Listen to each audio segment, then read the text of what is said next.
Hello, everyone, and welcome to the new episode of Entrepreneurship Lab. This is your host, Nevena Bajalets, entrepreneur, business strategist, and consultant. And I'm here today with a new topic to help you scale your business, put systems, improve your processes. And today I want to talk a little bit about email marketing. What is email marketing for those of you who are brand new to business, and how you can make it simple and use it to create a follow-up system, use it to create a customer journey and close more clients, right? And customers, this is what we want. So email marketing is, let's jump straight to it. You know me, I'm straight to the point. So email marketing is using email as a platform to be visible, be in front of more people, raise awareness about your brands, and also follow up with your customers in a way that's not asking them why they haven't bought from you, but simple way to really be in front of people. And if you been to some of my events, if you listen, I talked about sales pyramid in some of my webinars and events. And if we understand the sales pyramid and how many times people actually have to see us to buy from us and hear from us, we understand why email marketing is powerful, right? So how and where should we start, right? First step in your email marketing journey is that you have to collect emails from your prospects, right? Potential clients. And that means you need to start building your database. Building your database can be super easy by creating a simple product like a brochure, ebook, vouchers, anything that people can subscribe and leave their email. This is how you start building your database when it comes to collecting emails. Why you should do this? You want to move all your audience, all your contacts from social media because you don't own data on social media, and move them to your own database, right? Now, people should know what are they subscribing for and subscribing to, and they should always have an option to unsubscribe at any time they want. Okay, so this is the first step. So you have to start thinking, if you haven't already, how can we collect as many emails and grow our database so we can do email marketing. Now, people are bombarded by emails these days. However, email marketing still works. So it's been used by all successful companies. And if you use it in the right way, it can be a really powerful tool to stay in touch and be in front of your prospects regularly, right? Now, how often should email marketing be done? How often you should be sending certain emails? Some standard amounts saying 2 to 3 times per week. However, you can even start with 1 time a week, 2 times a month. And I always believe in giving value. So when I think about email marketing, I don't want you to just think about selling something through email or offering your services. I want you to think, how can I give value to my customers when they receive an email? They are getting something valuable from my company. Is it the update about current market? Is it update about the prices? Is it, tips for certain things to make their life easier? Whatever your product or service or industry you're in, I want you to start thinking, how can I use the email marketing to be in front of people and add value to their lives, right? So couple of things. We're going to go to specifics about email marketing and what you should include and how you can write your copy easily, but it definitely should be something that gives value. I truly believe in that. And you want to make sure that because people are getting value, you're not going to have so many people unsubscribe. They're going to love seeing your emails. And if you're just starting, even if you start twice a month, sharing something to your audience, they're going to love it because they're going to be like, oh, this company or this person is always giving us something. If you're in a product-based business, this can be a special promotions, bundles, gift vouchers, what is new in your shop, and things like that. If you're in a service business, this can be so many things from, in my case, sharing the podcast, new episodes, sharing the new blogs, giving them certain tips, advice. I send recommendations for books that I'm reading and that entrepreneurs should read. So all of those things can be easily done, and they're not necessarily requiring a lot of your time. And it's going to help you massively in being in front of your customers and prospects in the first place. So let's talk about some specifics, right?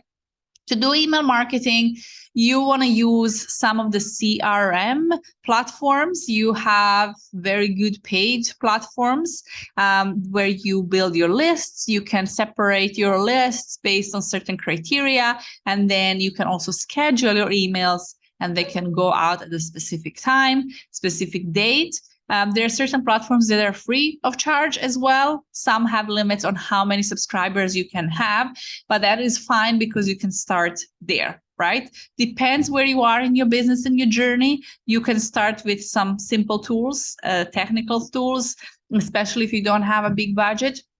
And then you can move to investing more as your database grows. And it's very important that those emails get out there and that they're scheduled and that you have all the options that you need to make your life much easier.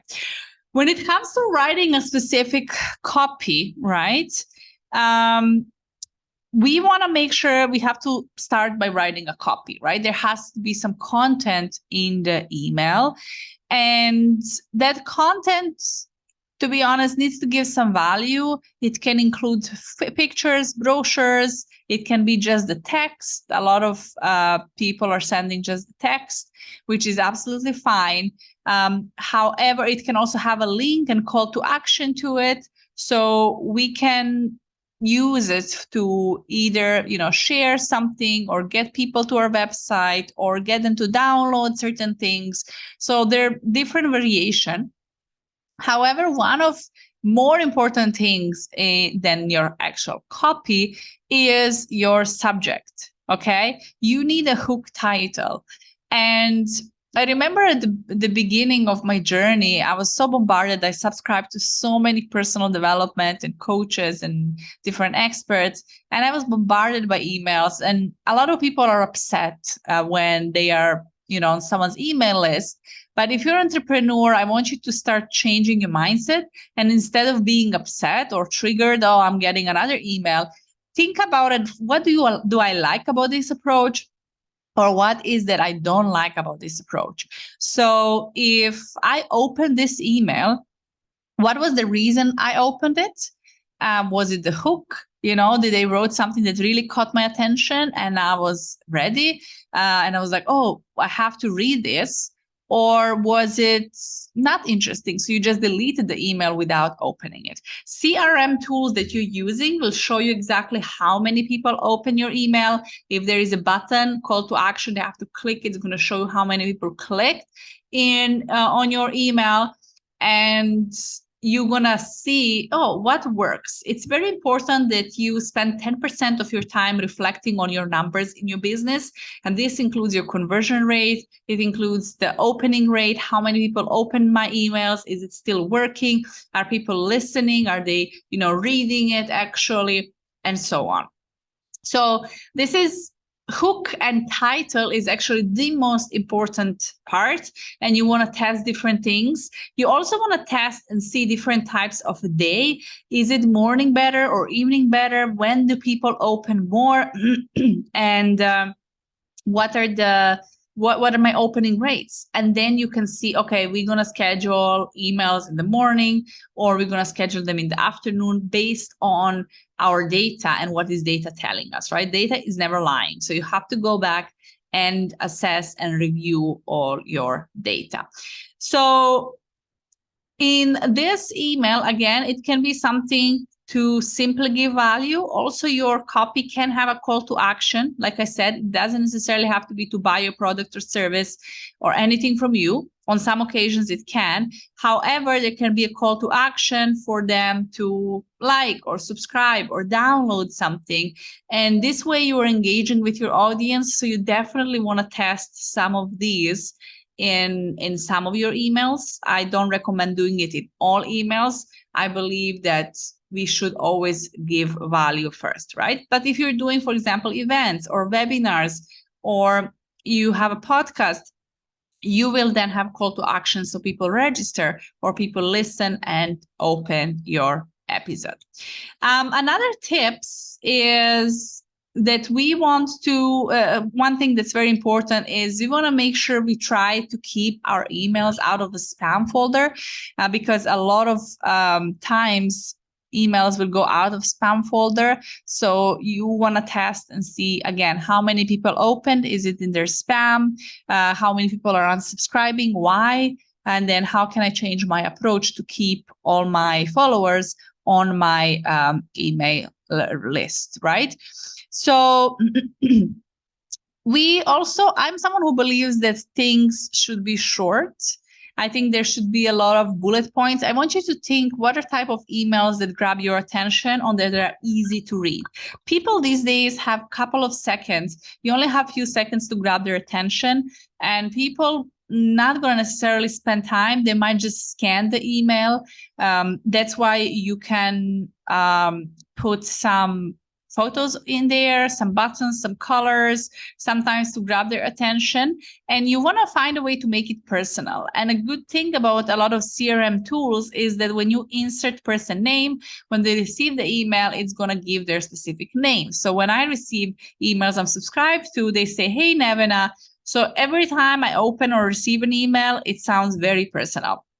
Okay, so the moment it sounds personal, people will be more intrigued to read and see what is this message you have to them. Okay, now you should have a simple, if you have a call to action and you want people to take some action, you want to make sure it's very simple and ideally have one call to action per email. You don't want them to have an option to click for something and then download something and then read something. No, make sure that one email has one purpose only, and you want people to take one clear action. When it comes to writing your content, it should be relevant to your audience. It should definitely also be simple. And I like to focus on problem and a solution. Always, right? No matter if you're in product or a service industry, there is always some kind of problem, and then there is a solution on the other side. So you share the problem, and then you share what is the solution, or how is your event or your webinar or your course or your book solution to that problem. That helps people understand, oh, this is for me and I want to download this or I want to purchase this. Because when you show them a problem and you show them you have the solution for this, this is a secret in actually selling. And this is the reason why are people buying your product or your service. We always sell the solution to a specific problem. And remember, people will always buy or do or use something, a product or service, to either gain pleasure or remove pain, right? Very often, and the better selling point is when we want to remove the pain. That's why painkillers are selling much more than vitamins, right? We know we should drink vitamins, but when we are in pain, we are not thinking it. We need the painkiller right away.